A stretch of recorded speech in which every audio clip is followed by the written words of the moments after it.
11,000 साल सुनने में एक बहुत बड़ा अरसा लगता है ना। इस ऐतिहासिक सफर और विश्लेषण में हम भारत के उसी विशाल इतिहास के पन्नों को पलटेंगे।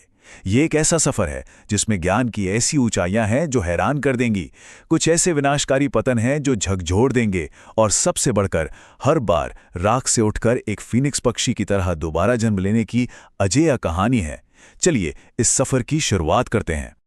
आज के हमारे इस सफर का रोड मैप कुछ इस तरह होने वाला है। हम शुरुआत करेंगे सभ्यता के जन्म से, उसके बाद चलेंगे ज्ञान के उस सुनहरे दौर में, फिर देखेंगे अंधकार और प्रतिरोध का समय, मुगलों और मराठों की हुंकार, ब्रिटिश राज से होते हुए आज़ादी तक का संघर्ष, और आखिर में एक आधुनिक भारतीय फीनिक्स का उदय। तो हमारा पहला पड़ाव है सभ्यता का जन्म। आइए मेहरगढ़ की ओर चलते हैं। ठीक है, चलिए इसमें गहराई से उतरते हैं। सच कहूं तो इतिहास का यह पैमाना ना थोड़ा दिमाग घुमा देने वाला है। कहानी आज से कोई 9,000 साल पहले मेहरगढ़ की शांत पहाड़ियों से शुरू होती है। वहां की खुदाई में जो मिला वो चौंकाने वाला था। ऐसे इंसानी जबड़े मिले हैं जिनसे पता चलता है कि वे लोग पत्थर की बारीक ड्रिल से दांतों का इलाज करते थे। मतलब 9,000 साल पहले डेंटिस्ट्री। बिल्कुल। फिर 3500 ईसा पूर्व के आसपास ये लोग उपजाऊ मैदानों की तरफ बढ़े और विशाल सिंधु घाटी सभ्यता के शानदार साम्राज्य खड़ा किया। अब जरा हड़प्पा और मोहनजोदाड़ो की टाउन प्लानिंग के बारे में सोचते हैं। ये कोई आम बस्तियां नहीं थीं। आज के चंडीगढ़ या न्यूयॉर्क की तरह उनके शहर एक प्रॉपर ग्रिड सिस्टम पर बने थे। सड़कें बिल्कुल 90 डिग्री के कोण पर एक दूसरे को काटती थीं और ड्रेनेज सिस्टम पूरी तरह से ढका हुआ था। सबसे खास बात, उन्होंने विशाल महलों से ज्यादा आम लोगों के घरों पर फोकस किया, जो उनकी शांतिप्रिय सोच को दिखाता है। हाँ, उनकी लिपि आज भी एक रहस्य है। दुनिया का कोई भी सुपर कंप्यूटर या वैज्ञानिक उसे अब तक डिकोड नहीं कर पाया है। आगे बढ़ते हैं दूसरे भाग की तरफ, ज्ञान का स्वर्ण युग। इतिहास में क्रूरता की जगह ज्ञान को चुनने का एक बहुत ही पावरफुल टर्निंग पॉइंट आता है सम्राट अशोक के धम्मघोष के साथ।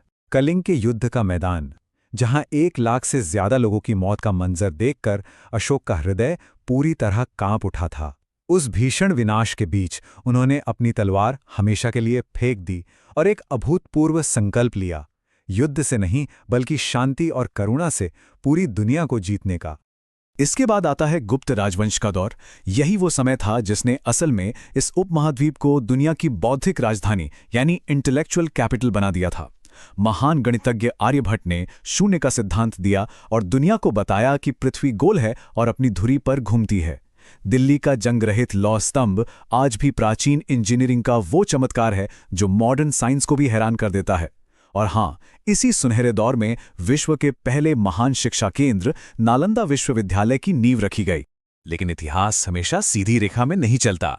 हमारा अगला हिस्सा है अंधकार और प्रतिरोध। यहाँ इतिहास हमें एक बहुत ही तनावपूर्ण और कड़वा सबक देता है। जब जब आंतरिक गद्दारी हुई है, तब तब क्रूर बाहरी आक्रमणकारियों के लिए दरवाजे खुले हैं। अब एक आंकड़ा है जो वाकई खौफनाक है। पूरे 3 महीने, जी हाँ, जब बख्तियार खिलजी ने नालंदा विश्वविद्यालय पर हमला किया तो उसने सिर्फ एक इमारत नहीं तोड़ी, उसने हजारों सालों की अनमोल रिसर्च को आग के हवाले कर दिया। वो लाइब्रेरी इतनी विशाल थी कि लगातार 3 महीनों तक धू धू कर जलती रही।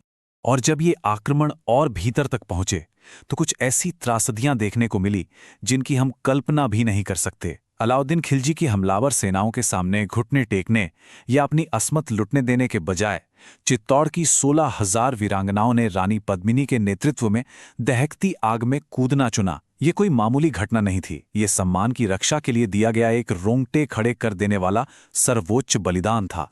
इसी घोर अंधकार के बीच दक्षिण भारत में विजयनगर साम्राज्य एक अभेद्य किले और प्राचीन संस्कृति के सबसे बड़े रक्षक के रूप में सामने आया। ये साम्राज्य इतना ज्यादा समृद्ध था कि वहां की सड़कों और बाजारों में खुलेआम अनाज की तरह हीरों और मोतियों का व्यापार होता था। कलाकारों और विद्वानों के लिए ये एक बेहद सुरक्षित पनागार था। लेकिन अंततः तालीकोटा के युद्ध में हुए एक बड़े विश्वासघात ने इस भव्य साम्राज्य को भी मिट्टी में मिला दिया। अब हम आते हैं एक बहुत ही उथल-पुथल वाले दौर में, मुगलों और मराठों की हुंकार। मुगलों के आगमन के साथ ही तकनीक और टकराव का एक नया दौर शुरू हुआ, क्योंकि वो अपने साथ तोपें और बारूद लेकर आए थे। उस वक्त का एक स्पष्ट विरोधाभास सचमुच बहुत दिलचस्प है। एक तरफ मुगल बादशाह शाहजहां ताजमहल जैसी सफेद संगमरमर की बेहद महंगी और खूबसूरत इमारतें बनवा रहे थे, लेकिन दूसरी तरफ शाही खजाने को भरने के लिए खेती पर टैक्स इतना ज्यादा बढ़ा दिया गया था कि आम किसान और मजदूर भयानक भुखमरी का शिकार हो रहे थे। अब इसके बिल्कुल उलट जरा मराठा साम्राज्य के संस्थापक छत्रपति शिवाजी महाराज की आचार संहिता देखिए। उनका सख्त आदेश था कि किसानों के खेत से बिना अनुमति सब्जी का एक पत्ता भी नहीं लिया जाएगा। ये सिर्फ एक नियम नहीं, एक पूरी विचारधारा थी। उन्होंने उन्हीं आम किसानों और चरवाहों की एक ऐसी सेना खड़ी कर दी जिन्होंने सदियों की गुलामी के बाद अपना खोया हुआ सम्मान वापस छीन लिया। शिवाजी महाराज के बाद उनके पुत्र संभाजी महाराज ने इस स्वाभिमान की ज्वाला को बुझने नहीं दिया। औरंगजेब ने उन्हें धोखे से बंदी बना लिया था, लेकिन संभाजी ने ना तो शाही खजाना सौंपा, ना किले दिए और ना ही अपना विश्वास डगमगाने दिया। 40 दिनों की खौफनाक और अमानवीय यातनाएं सहकर उन्होंने अपना बलिदान दे दिया, लेकिन औरंगजेब का यह दाव उसी पर उल्टा पड़ गया। इस एक शहादत ने पूरे महाराष्ट्र में एक ऐसा अजेय विद्रोह भड़का दिया जिसने मुगलों की नींव हिला दी। वक्त का पहिया घूमता है और हम पहुंचते हैं ब्रिटिश राज और स्वतंत्रता संग्राम पर। एक बार फिर प्लासी के युद्ध में मीर जाफर जैसी आंतरिक गद्दारी ने ब्रिटिश राज के लिए दरवाजे खोल दिए। ईस्ट इंडिया कंपनी ने जिस सुनियोजित तरीके से इस उपमहाद्वीप को लूटा वो रोंगटे खड़े कर देता है। बेहतरीन मलमल बनाने वाले बुनकरों के अंगूठे काट दिए गए ताकि लोकल व्यापार हमेशा के लिए खत्म हो जाए। किसानों को जबरदस्ती नील की खेती में धकेल दिया गया, जिससे उपजाऊ जमीन बंजर हो गई और भारी भरकम टैक्स लगाकर यहां का पूरा खजाना सीधे लंदन भेज दिया गया। आइए देखते हैं कि ये प्रतिरोध अब कैसे एक नया आकार लेता है। आज़ादी की ये लड़ाई कई मोर्चों पर लड़ी गई। 1857 में मंगल पांडे और रानी लक्ष्मीबाई के सशस्त्र विद्रोह ने पहली बड़ी चिंगारी भड़काई। फिर महात्मा गांधी के नेतृत्व में बड़े पैमाने पर अहिंसक जन आंदोलन खड़े हुए और ठीक उसी वक्त नेताजी सुभाष चंद्र बोस की इंडियन नेशनल आर्मी ने हथियारों के साथ सीधा मोर्चा खोल दिया। मतलब हर तरफ से स्वतंत्रता की मांग अब अपने चरम पर थी। लंबे और अथक संघर्ष के बाद अगस्त 1947 में आज़ादी तो मिल गई, लेकिन इसकी कीमत बहुत बहुत भारी थी। देश का दर्दनाक विभाजन हुआ। नक्शे पर खींची गई एक लकीर ने रातों रात लाखों लोगों को बेघर कर दिया।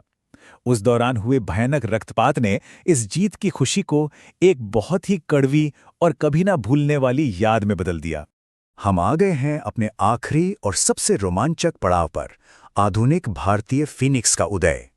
सदियों के लूटपाट और बंटवारे के दर्द के बाद अब एक नए राष्ट्र को बिल्कुल जीरो से शुरुआत करनी थी। 1947 में जब अंग्रेजों को लगा कि ये देश बिखर जाएगा, तब सरदार वल्लभ भाई पटेल ने 562 छोटी बड़ी रियासतों को एक धागे में पिरोकर एक अखंड राष्ट्र बना दिया। 1960 के दशक की वो तस्वीर याद है, जब भारतीय वैज्ञानिकों ने अपने पहले रॉकेट के पुर्जे साइकिल पर ढोए थे। दुनिया हंस रही थी, लेकिन हम रुके नहीं। 1998 आते आते पोखरण के परमाणु परीक्षणों ने देश की संप्रभुता को हमेशा के लिए सुरक्षित कर दिया। आज की आधुनिक उपलब्धियां उसी फीनिक्स के दोबारा जन्म लेने का सबसे बड़ा सबूत हैं। आज हम दुनिया की 5वीं सबसे बड़ी अर्थव्यवस्था है। बेहद कम लागत वाली स्वदेशी तकनीक से चंद्रमा के दक्षिणी ध्रुव पर सफलतापूर्वक उतरने वाले दुनिया के पहले देश हैं। और तो और आज डिजिटल टेक्नोलॉजी और आर्टिफिशियल इंटेलिजेंस में हम एक ग्लोबल लीडर के तौर पर उभर रहे हैं। तो अंत में इन सब बातों को देखने के बाद एक बहुत ही गहरा सवाल जहन में आता है। कोई भी सभ्यता 11,000 सालों के भयानक आक्रमणों, खौफनाक लूट और साम्राज्यवादी शासन के बाद भी कैसे बची रह सकती है? और सिर्फ बची ही नहीं, बल्कि हर बार राख से उठकर पहले से भी कहीं ज्यादा मजबूत कैसे बन जाती है? शायद यही वो अजेय और अमर भावना है जो इतिहास के इन पन्नों को जिंदा रखती है और हमें और भी बहुत कुछ जानने के लिए प्रेरित करती है।